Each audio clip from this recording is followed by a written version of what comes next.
अब सैंड्रा जिस डेस्टिनेशन की तरफ जा रही थी उसको कार का इंटेलिजेंस सिस्टम बताता है कि जिस जगह पर हम जा रहे हैं रास्ते में एक्सीडेंट हुआ है, हमें वहाँ पर पहुँचने में 2-3 दिन लग जाएंगे। तो सैंड्रा उसे बोलती है कि मुझे तुम कोई शॉर्ट रास्ता ढूंढ कर बताओ। अब कार का जो ये इंटेलिजेंस सिस्टम है इसका नाम है लिथ। अब लिथ की बात मानकर सैंड्रा अपनी कार को राइट साइड पर मूव कर लेती है एक शॉर्टकट रास्ते से जाने के लिए। अब सैंड्रा का ये टर्न मूवी का भी टर्न है, क्योंकि असल स्टोरी तो यहाँ से शुरू हुई है। ये बहुत ही सुनसान रास्ता होता है कि पूरे रास्ते में एक दरख्त भी नज़र नहीं आता और साथ ही यहाँ पर अंधेरा भी हो जाता है और सैंड्रा अपनी गाड़ी को चलाती रहती है। रास्ते में लिथ सैंड्रा से बात करती है कि इस कार में ऑटो पायलट भी है, अगर तुम थक गई हो तो तुम सो जाओ, मैं गाड़ी को खुद ही ड्राइव कर लूँगी। लेकिन सैंड्रा उसे मना कर देती है कि नहीं, गाड़ी में खुद ही चलाऊँगी। असल में सैंड्रा अंदर से काफ़ी ज़्यादा डिस्टर्ब थी अपने हस्बैंड के और अपनी फ्रेंड के अफेयर की वजह से। दोस्तों ये रास्ता बहुत ही ज़्यादा सुनसान था, यहाँ पर सिर्फ ज़मीन ही ज़मीन है और कुछ नहीं। थोड़ा सा चलने के बाद सैंड्रा को एक जगह पर लाइट नज़र आती है, वो सुकून में हो जाती है कि यहाँ पर मुझे कोई इंसान तो नज़र आया। लेकिन जैसे ही वो उस लाइट के पास जाती है तो यहाँ पर एक बिजली घर था, एक फैक्ट्री टाइप जगह थी जहाँ पर इंसान का तो नाम निशान ही नहीं था। और इसी टेंशन में सैंड्रा सिगरेट जलाना शुरू कर देती है और वो स्मोकिंग करते हुए आगे बढ़ रही थी, लेकिन कार में स्मोक अलर्ट एक्टिवेट हो जाता है। फ़ौरन ही कार की सारी विंडोज़ ओपन हो जाती हैं और कार का स्मोक अलार्म ज़ोर ज़ोर से बोलना शुरू कर देता है। लिथ फ़ौरन से बोलती है कि कार को साइड पर लगाइए और कार से बाहर चले जाइए, लेकिन लिथ को बहुत ही गुस्सा आता है कि यहाँ पर आग तो नहीं लगी, मैं ही स्मोक कर रही हूँ, कोई बात नहीं। अब लिथ यहाँ पर सैंड्रा को इंस्ट्रक्शन दे देकर बहुत ही ज़्यादा तंग कर देती है और यहाँ पर सैंड्रा ऊंची आवाज़ में चिल्लाती है कि चुप कर जाओ, स्टॉप। सैंड्रा मुसलसल चिल्लाती रहती है कि मैं पहले ही बहुत गुस्से में हूँ, तुम्हारी मेहरबानी है, इसको बंद कर दो। सैंड्रा को चिल्लाते देखकर उसका बेटा बहुत ज़्यादा डर जाता है। सैंड्रा कहती है लिथ मुझे मैनुअल मोड में जाना है और लिथ बार बार उसे पूछती जाती है कि क्या आपको वाकई मैनुअल मोड में जाना है, और सैंड्रा ऊंची आवाज़ से चिल्लाती है कि हाँ मुझे मैनुअल मोड में ही जाना है। अब कार के सारे फीचर्स आर्टिफिशियल इंटेलिजेंस के कंट्रोल से बाहर आ चुके हैं, कार बिल्कुल मैनुअल हो चुकी है। यहाँ पर डर कर लिथ का बेटा भी रो रहा होता है। सैंड्रा बातें करके अपने बेटे को चुप करवाने की कोशिश करती है, लेकिन यहाँ पर साथ धड़म से आवाज़ आती है और कार के आगे कुछ आ जाता है। दोस्तों यहाँ पर एक हिरन कार के आगे आ चुका है और वो बुरी तरह से कार के नीचे फंस चुका है और यहाँ पर सैंड्रा का बेटा भी डर कर रोना शुरू कर देता है। अब असल में सैंड्रा के बच्चे को सांस का मसला है, तो सैंड्रा उसको इनहेलर देती है और उसे कहती है कि डरो मत मेरा बेटा, सब कुछ ठीक हो जाएगा।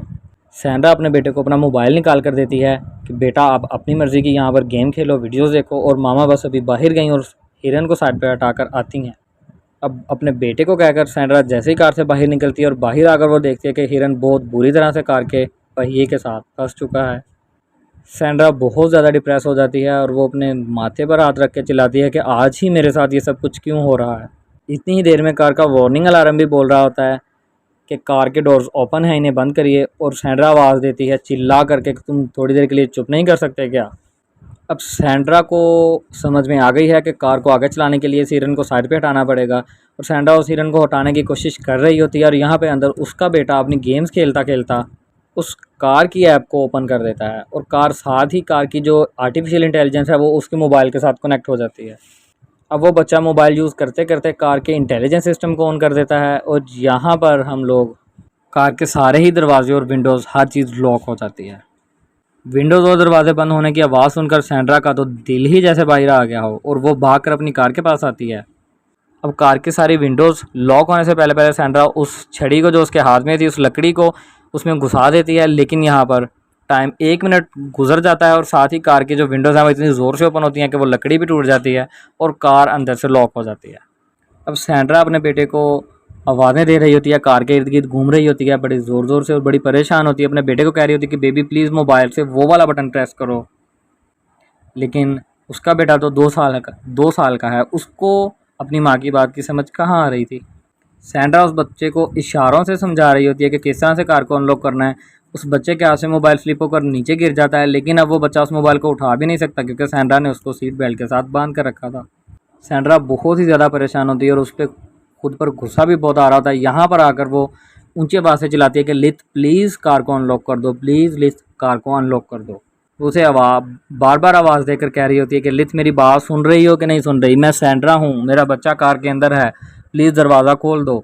अब कार के साथ वो काफ़ी देर तक खपती रहती है। उसके बाद गुस्से से वो एक जगह पर जाती है और वहाँ से बहुत बड़ा पत्थर उठाती है, और पत्थर उठा कर जैसे ही वो कार के पास आती है और वो काफ़ी देर तक उस पत्थर से कार को मारती रहती है, कार के शीशे तोड़ने की कोशिश करती रहती है। सैंड्रा बहुत ज़ोर ज़ोर से कार के शीशे पर पत्थर मारती है, लेकिन कार के शीशे बहुत मजबूत होते हैं। अब ये सब देखकर अंदर बैठा बच्चा रोना शुरू कर देता है। असल में वो जितना रोएगा उसकी तबीयत उतनी ज़्यादा ख़राब होगी, क्योंकि आपको बता चुका हूँ कि ये बच्चा सांस का मरीज़ है, इसको सांस का प्रॉब्लम है। अब वो अपने बच्चे को रोता देखकर बहुत ज़्यादा परेशान हो जाती है। अपने बच्चे को चुप करवाने के लिए उसके साथ गेम्स खेलने की कोशिश करती है, आवाज़ें दे देकर, तरह तरह की आवाज़ें निकाल कर। आखिरकार बच्चा हंस जाता है, हंसने लग जाता है और सैंड्रा भी खुश हो जाती है। लेकिन अपने बच्चे की नज़र से साइड पर होकर वो काफ़ी ज़्यादा रोती है, और अपनी माँ नज़र आ रहे पर यह बच्चा भी फिर से रोना शुरू हो जाता है। अब सैंड्रा चलती चलती वहाँ से चली जाती है कार के पास से, कि कहीं से वो शायद उसको हेल्प मिल जाए, और वो उसी पावर प्लांट के पास चली जाती है और ऊंची आवाज़ से हेल्प हेल्प चिल्ला रही होती है, और इधर उधर से बहुत ही डरावनी सी आवाज़ें आ रही होती हैं दूर दूर से। अब सैंड्रा देखती है कि यहाँ पर इसका दरवाज़ा लॉक है, और वो दरवाजे के ऊपर चढ़ जाती है। दरवाजे के ऊपर खारदार तारे लगी होती हैं, जिसकी वजह से सैंड्रा के हाथ ज़ख्मी हो जाते हैं। अब भागकर सैंड्रा इस फैक्ट्री के कमरे के अंदर चली जाती है। वहाँ पर उसको एक टेलीफोन मिलता है, वो उसे देखते ही खुश हो जाती है और किसी को फ़ोन करना शुरू कर देती है। वो फ़ोन कान को लगाकर कितनी देर हेलो हेलो करती रहती है, लेकिन किसी को भी कॉल नहीं मिलती, और उसके अंदर से एक औरत की आवाज़ आ रही होती है, जो कि सैंड्रा को बताती है कि इस प्लांट को मुकम्मल तौर पर बंद कर दिया गया है, यहाँ पर कोई भी बंदा काम नहीं करता, यहाँ पर वर्किंग बिल्कुल भी नहीं होती। और ये सुनते ही सैंड्रा अंदर से बिल्कुल टूट जाती है। अब सैंड्रा गुस्से से आउट ऑफ कंट्रोल हो रही होती है, वो उस फ़ोन को भी उठाकर फेंकती है और उस कमरे में काम की कोई चीज़ें ढूंढ रही होती है। फिर सैंड्रा को वहाँ पर एक टॉर्च और कुछ और काम की चीज़ें मिलती है, और वो उन सब को उठा लेती है। फिर वहाँ पर रखे एक फायर सिलेंडर को उठाने की कोशिश करती है, लेकिन वो बहुत भारी होता है। वो उसे वहीं पर छोड़ देती है और इस प्लांट से बाहर निकल आती है, और बाहर आते ही उसे बहुत ही भयानक भयानक आवाज़ें फिर से आना शुरू हो जाती हैं।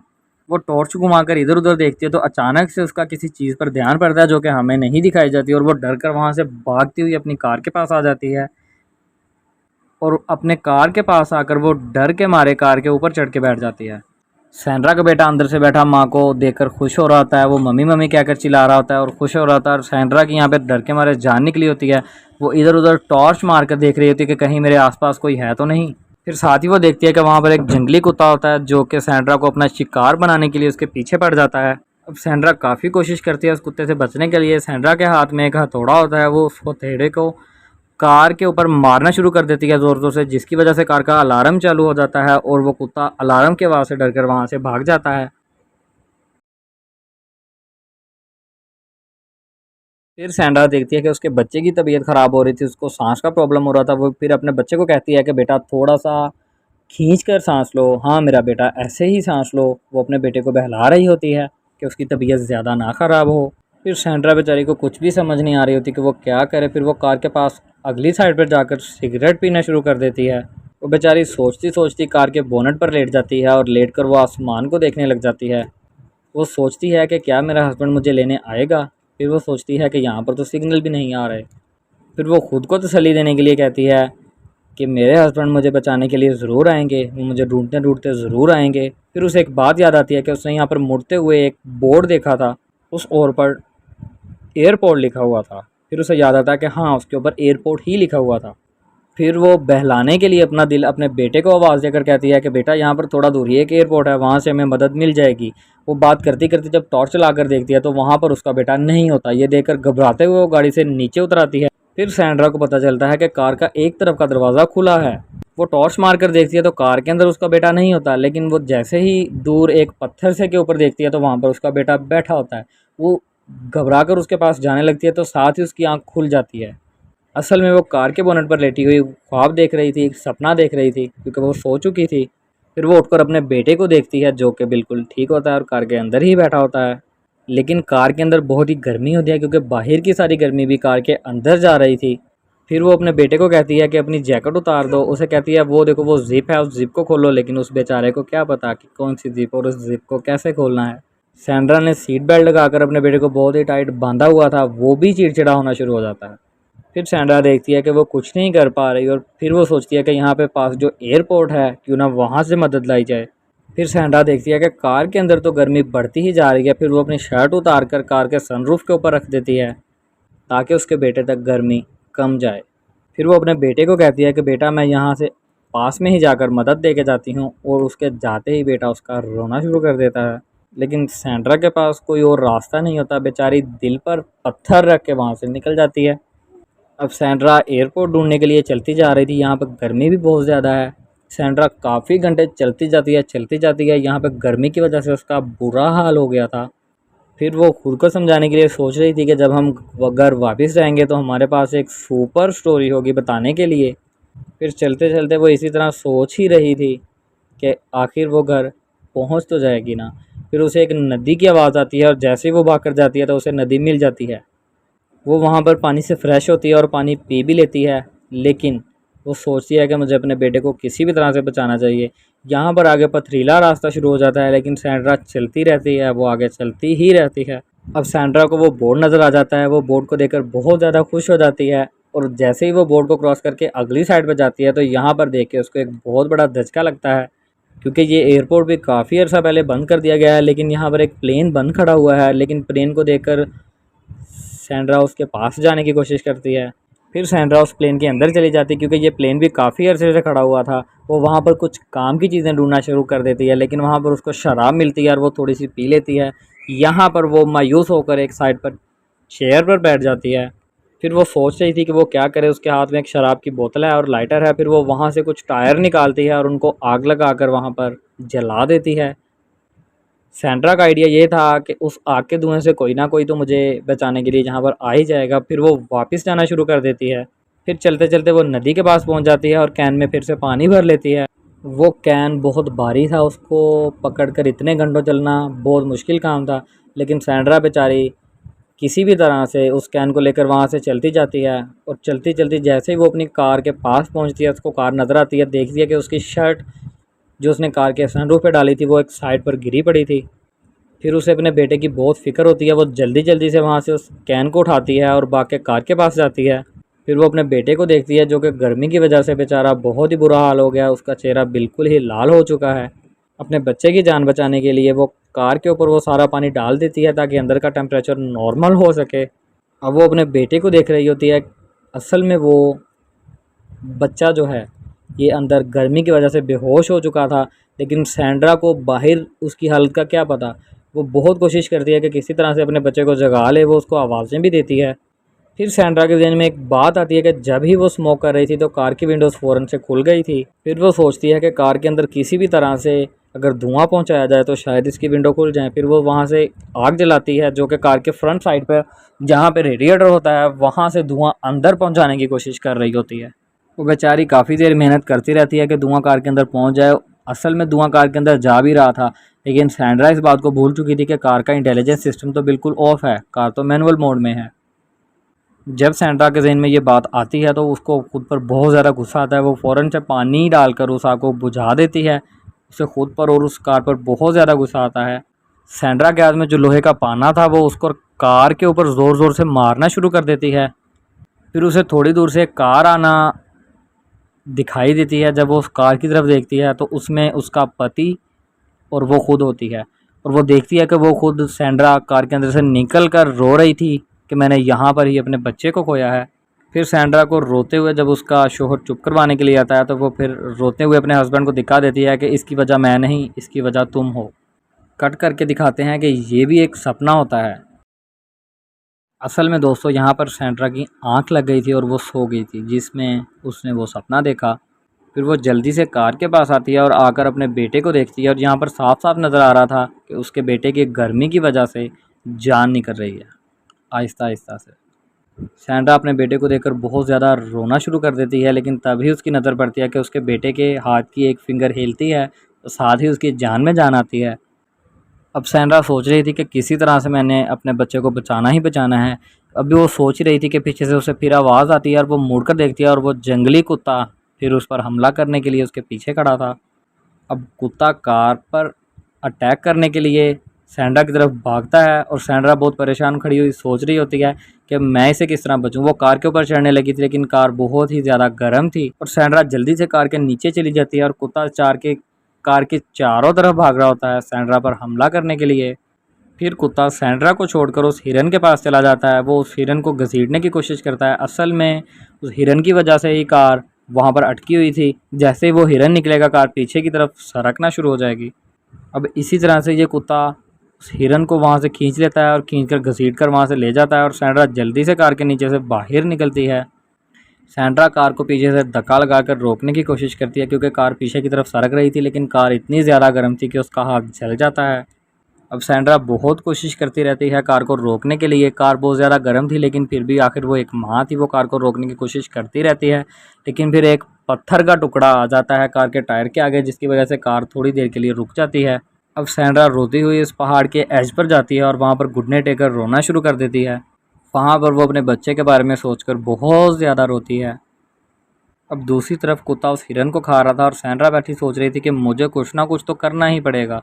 अब साथ ही उसके ज़हन में एक आइडिया आता है। फिर उसे याद आता है कि उसने कार्टून में देखा था कि किस तरह से एक लोमड़ी कार्टून में एक बॉक्स को ऊपर से नीचे गिराकर उसे डिस्ट्रॉय कर देती है। फिर उसे याद आता है कि कार में 25 तरह के इंसिडेंट से बचाने के लिए सिस्टम एक्टिवेट किए गए हैं। सैंड्रा के ज़हन में आता है कि इस कार में एक ऐसा भी फीचर है कि इस कार को ऊपर से जितना मर्जी ऊंचाई से गिरा दिया जाए, लेकिन ये कार खुद को बैलेंस कर लेती है, यानी कि फिर से सीधा कर लेती है। इधर इसके बेटे डेविड की जान आहिस्ता आहिस्ता से निकल रही थी। अब सैंड्रा के पास यहाँ पर कोई रास्ता नहीं था अपने बच्चे को बचाने के लिए। वो कार के फ्रंट बोनट को हाथ लगाकर उसे पीछे की तरफ धकेलने की कोशिश करती है, लेकिन कार टच से मस नहीं होती। फिर सैंड्रा को पता चलता है कि कार के टायर के पीछे जो पत्थर है मुझे उसे हटाना होगा। फिर सैंड्रा देखती है कि उसका स्पॉइलर उस कुत्ते के पास पड़ा है जो कि हिरन को खा रहा था। अब सैंड्रा को स्पॉइलर की ज़रूरत थी और यहाँ पर हम लोग देखते हैं कि असल में एक माँ से बड़ी बहादुरी कोई भी नहीं कर सकता जब उसे अपने बच्चे की जान बचानी होती है। सैंड्रा बड़ी बहादुरी से उस कुत्ते की तरफ जाती है। सैंड्रा जाकर उस कुत्ते के पास खड़ी हो जाती है और कुत्ता सैंड्रा को देखकर गुर्राना शुरू कर देता है, लेकिन सैंड्रा को गुस्सा आता है और वो इतनी ज़ोर से चिल्लाती है कि मानो कुत्ता ही डर जाता है। सैंड्रा के इतनी ज़ोर से चिल्लाने की वजह से कुत्ता डरकर वहाँ से भाग जाता है और सैंड्रा वहाँ पर अपना स्पाइनर उठाती है और उठाकर अपनी कार की तरफ चलना शुरू कर देती है। फिर वो आकर उस स्पॉइलर से पत्थर को तोड़ती है। अब सैंड्रा उस कार को धक्का दे रही थी, लेकिन कार के अंदर 2 साल का बच्चा भी है जो कि उसका बेटा है। इस सीन में हमें दिखाया गया है कि एक माँ के दिल पर क्या बीत रही होगी और एक माँ अपने बच्चे के लिए क्या क्या जतन करती है। अब साथ ही कार वहाँ से नीचे गिरना शुरू हो जाती है। कार गिर ही रही थी, लेकिन कार किसी चीज़ से टकराती नहीं है। इस वजह से कार के अंदर का सिस्टम एक्टिवेट होना शुरू हो जाता है। साथ ही हमें कार का सस्पेंशन भी दिखाया जाता है कि कार जिस तरह से गिर रही थी उसी हिसाब से उसका सस्पेंशन भी अपने आप ही मॉडिफाइड होना शुरू हो जाता है। कार आखिर नीचे गिर ही जाती है और सैंड्रा कार को देखकर बहुत ज़्यादा घबराती हुई वहाँ से नीचे उतरना शुरू कर देती है। असल में सैंड्रा के जिस्म पर खुद भी काफ़ी ज़्यादा जख्म है, लेकिन वो उनकी परवाह किए बगैर भागती हुई कार के पास जाती है। वो देखती है कि कार बिल्कुल स्टेबल खड़ी है।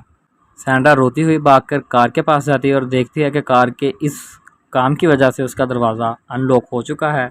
सैंड्रा कार के अंदर से जल्दी से अपने बच्चे को निकालती है। उस बच्चे की हालत बहुत नाजुक थी। सैंड्रा एक साइड पर जाकर रोना शुरू कर देती है। अब सैंड्रा इस वजह से रो रही थी कि उसने बच्चे को बाहर तो निकाल लिया, लेकिन वो उसको हॉस्पिटल कैसे लेके जाएगी। वो एक साइड पर बैठी होती है अपने बच्चे को लेकर। अब इस सीन में मैंने आपको पहले बताया था कि ये मूवी एक कार के ऊपर है। यहाँ पर हमें बताया जाता है कि कार किस तरह से किसी की जान बचा सकती है। अब कार के अंदर हमें दिखाया जाता है कि कार की सारी सेटिंग दोबारा से रीबूट होना शुरू हो जाती हैं।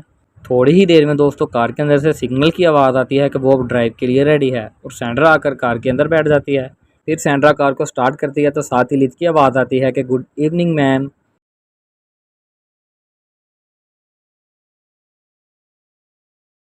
सैंड्रा कार में एक डेस्टिनेशन लगाती है, लेकिन लित उसे बताती है कि हम जिस जगह पर मौजूद हैं यहाँ से कोई भी रूट नहीं रख सकता क्योंकि हम पहाड़ों के बीच में फंस चुके हैं। लेकिन सैंड्रा हिम्मत नहीं हारती और वो सोचती है कि मैं इस कार को यहाँ से किसी न किसी तरह निकालूंगी। अब सैंड्रा कार को पीछे लेकर कार को स्किड करवाती हुई वहाँ से लेकर जाना चाहती है, लेकिन कार के अंदर वार्निंग एक्टिवेट हो जाती है कि ऐसा करना मुनासिब नहीं। अब सैंड्रा कार को ड्राइव करती रहती है और कार के अंदर से मुसलसल वार्निंग आती रहती है। उसने अपने बेटे को भी सीट बेल्ट के साथ बांध कर रखा था। अब सैंड्रा कार का फोर व्हील ड्राइव एक्टिवेट करती है। अब सैंड्रा पूरी स्पीड से कार को एक्सीलेटर देती हुई वहाँ से भगाती है और हमें दिखाया जाता है कि कार पहाड़ के ऊपर किस तरह से चढ़ना शुरू हो जाती है। कार का सस्पेंशन भी ऊंचा हो गया था, लेकिन कार अगर ज़रा सी भी कहीं पर रुक जाती तो फिर से कार उलट कर वहीं पर वापस चली जानी थी और इसमें इन दोनों की जान भी जा सकती थी। सैंड्रा की कार पत्थरों को चीरती हुई वहाँ से जा रही थी कि साथ ही हमें यहाँ पर हॉस्पिटल का सीन दिखाया जाता है। हॉस्पिटल में एक स्ट्रेचर पर सैंड्रा और दूसरे स्ट्रेचर पर सैंड्रा का बेटे को लेकर जाया जा रहा था। सैंड्रा काफ़ी ज़्यादा परेशान होती है और यहाँ पर हमें दिखाते हैं कि सैंड्रा आंखें खोलकर अपने बेटे को देख रही होती है जो कि उसके साथ वाले बेड पर लेटा था। सैंड्रा देखती है कि उसके बेटे को सांस नहीं आ रहा, वो बहुत ज़्यादा रोती है, लेकिन साथ ही उसका बेटा आवाज़ देता है मॉम, तो सैंड्रा उसे देखकर बहुत ही खुश हो जाती है। आखिरकार सैंड्रा और सैंड्रा के बच्चे दोनों की जान बच जाती है और ये एक बहुत कमाल का सीन है। यहाँ पर मूवी ख़त्म हो जाती है। सो दोस्तों, आपको कैसी लगी ये मूवी? इस तरह की और मूवीज़ देखने के लिए हमारे चैनल को सब्सक्राइब करें। दोस्तों, हम लोग बड़ी ही मेहनत करके आपके लिए एक मूवी एक्सप्लेन करते हैं, हमें आपकी सपोर्ट की बहुत बहुत ज़रूरत है। हमारे चैनल को सब्सक्राइब करें, लाइक करें और अपने फ्रेंड सर्कल में इसको शेयर करें। Thanks for watching.